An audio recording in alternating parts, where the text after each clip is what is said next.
Hockey विश्व cup में भारत के निराशाजनक प्रदर्शन के बाद कोच ग्राहम रीड ने इस्तीफा दे दिया था। अब हॉकी इंडिया ने रीड की जगह पर नया कोच नियुक्त कर दिया है।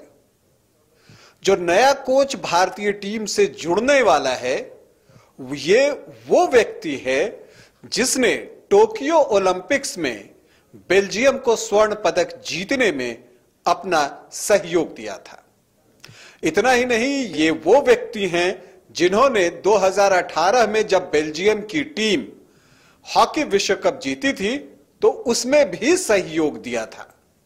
कौन है वो जो बने हैं भारत की हॉकी टीम के नए कोच, बताऊंगा। लेकिन पहले बता दूं कि आप देख रहे हैं न्यूज बाइस्कोप और मैं हूं राकेश रंजन।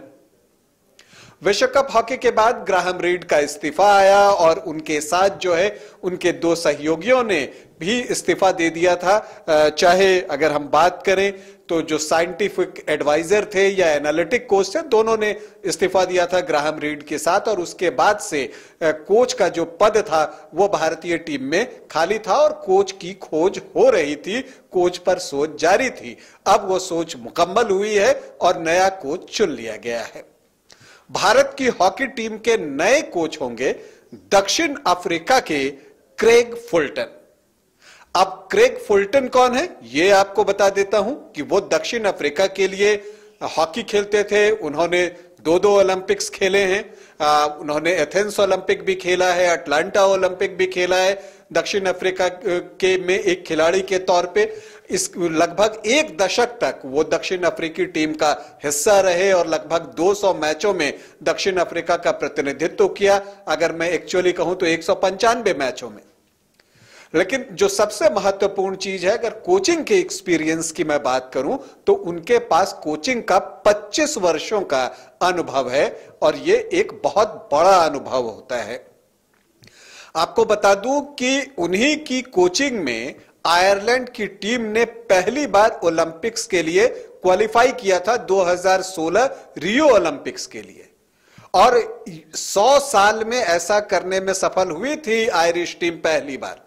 तो आप इसी से अंदाजा लगा सकते हैं कि एक कमजोर टीम के साथ काम करते हुए उसे ओलंपिक्स के लिए क्वालिफाई करवाने में जो मदद उन्होंने की है, जो कोचिंग उन्होंने दी थी, वो निश्चित तौर पर काबिले तारीफ है। और इसी वजह से उन्हें जो है FIH coach of the year चुना गया था 2015 में।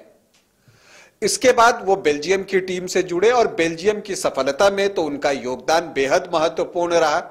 जब 2018 में भारत में ही भुवनेश्वर में विश्व कप हॉकी का आयोजन हुआ था तो बेल्जियम की टीम ने चैंपियन बनने का एजाज हासिल किया था और उस बेल्जियम की टीम में वो सपोर्टिंग स्टाफ के तौर पर मौजूद थे। इसके बाद टोक्यो ओलंपिक्स की बात आती है और टोक्यो ओलंपिक्स में बेल्जियम की टीम चैंपियन बनी थी, ओलंपिक्स का गोल्ड मेडल जीता था और उस टीम में वो असिस्टेंट कोच के तौर पर काम कर रहे थे।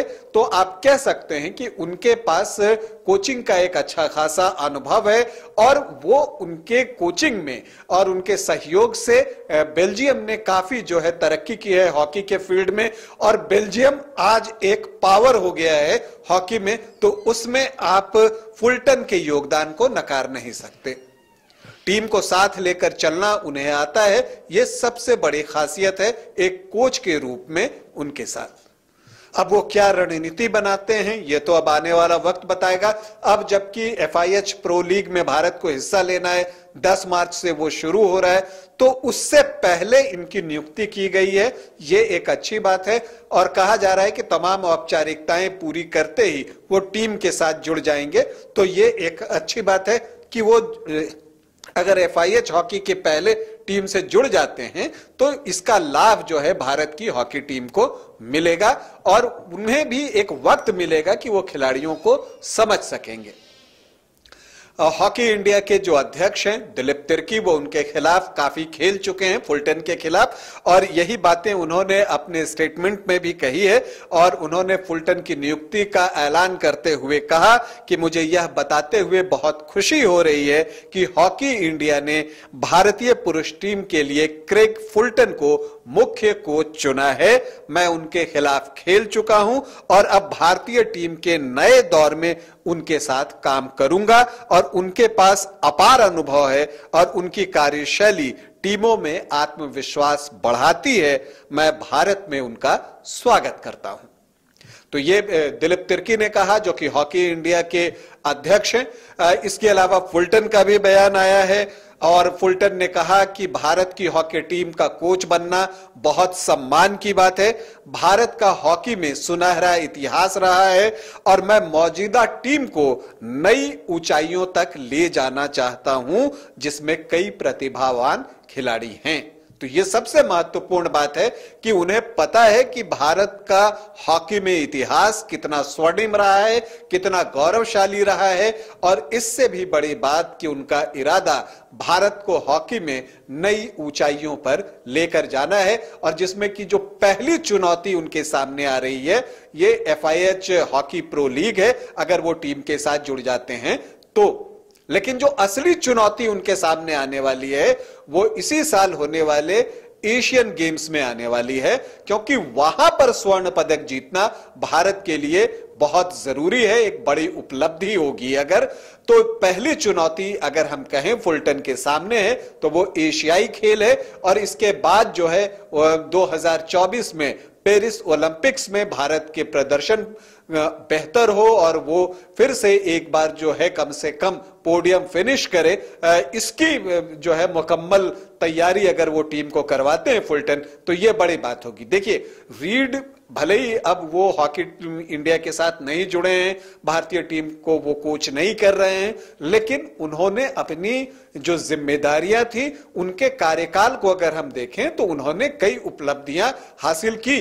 भारत ने आखिरी बार 1980 में हॉकी में मेडल जीता था, स्वर्ण पदक जीता था मास्को ओलंपिक्स में। उसके बाद से भारत की झोली खाली थी। तो जो पदक का सूखा था वो उनके कोच रहते ही भारत ने टोक्यो ओलंपिक्स में दूर किया। तो रीड की उपलब्धियों को आप कम करके नहीं आंक सकते और अब फुलटन के सामने भी ये बातें आएंगी, क्योंकि उनकी कार्यशैली, उनकी उपलब्धियों की तुलना ग्राहम रीड की कार्यशैली और उनकी उपलब्धियों से होगी। लेकिन इन सब के बावजूद हमें उम्मीद है कि क्रेग फुलटन, जैसा कि उन्होंने अपना इरादा व्यक्त किया है, भारत की हॉकी को एक नई ऊंचाइयों तक लेकर जाएंगे। उनके कार्यकाल के लिए हम उन्हें ढेरों शुभकामनाएं देते हैं। शुभकामनाएं भारत की हॉकी टीम को भी, फुलटन को भी। अभी के लिए इतना ही, इजाजत दें, नमस्कार।